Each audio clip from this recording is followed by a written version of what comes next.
پێشمەرگە لە بەرەی باکوور و ڕۆژهەڵات و باکووری ڕۆژئاوا تاوەکو نزیک دەشتایەکانی تبەژ گەماروی چەکدارە تیرۆریستەکانی داعشی داوە لە سەنتەری ناحەی جەلەولا ڕۆژ بە ڕۆژیش ئەو گەماروەیە چڕتر دەکەنەوە.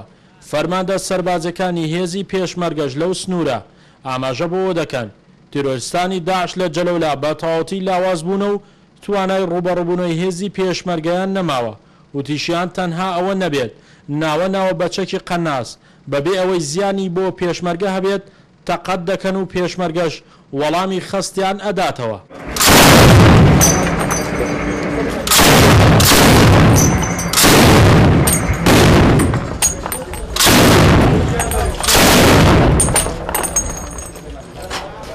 الله أكبر.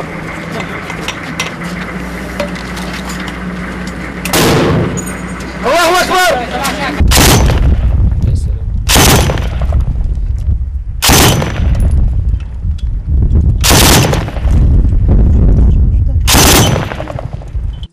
دیارە ئەمە جستەکەی جەلەولایەم شوێنە نقطەی پێشی پێشەوەیە ئەو لادێ ئەوە هینە تووبچە ئەمە جەلەولایە ناوی ئەو لادێ نازانین بەس ئەمە ئەخیر نقطەیە لێرە و بەڵێن بە گەلی کوردستانە دەین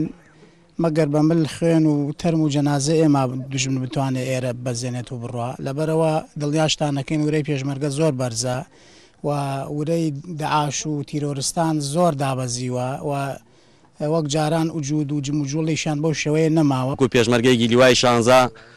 بەرگری لە خاکی کوردستان ئەگەین تا دوا گڵۆبی خوێنمان بستێ خاکی کوردستان نالین هیچ تیرۆسیە و هیچ شەمشەمە کۆرەیە ئەم بەرزایەکانی حەمرینمانە لێ بسێنێتەوە. ئێمە ئێساوەکو پێشمەرگەی فەوجی مغاور لیوای شانزە لە شاری جەلەولا لە سنوورەکانی بەرگری داین خەڵکی کوردستان ئاگادارەکەمەوە و دڵنیاکەمەوە نایل نێک بوونسێ دوشمنان بێنە پێشەوە و ئێمە وەکوی هێزی پێشمەرگە ئامادەین دایمەن بۆ هەموو شتێ هینێکی ئەم کۆنەپەرستانە و نایەڵین بستێکیش بێنە پێشەوە.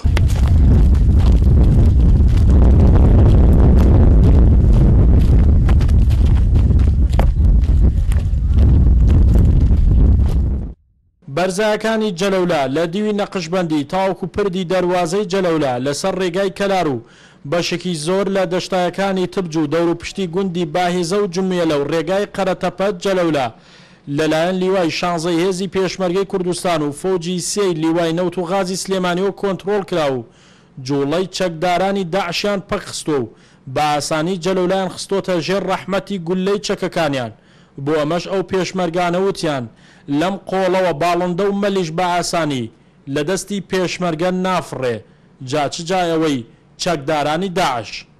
شاخەوان محەممەد، کورسات نیوز، دەواازەی جەلەولا.